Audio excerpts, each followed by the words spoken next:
Today I'm going to be opening up the Hydro Breeze portable splash pad. Here's the manual. It's place a splash pad on a solid flat surface, connect the garden hose using provided fittings, slowly open the water faucet to 50% flow, step onto the middle of the splash pad to activate the water flow. This is the splash pad and the fitting to attach it to your splash pad, and the connector to connect it to the garden hose. So now I'm going to connect the fitting onto the splash pad. I'm going to push the fitting back, attach it, make sure there's a clip.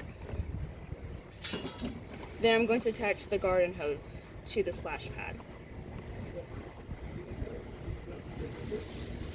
Make sure that the filter shows on, and turn your water hose up to 50%.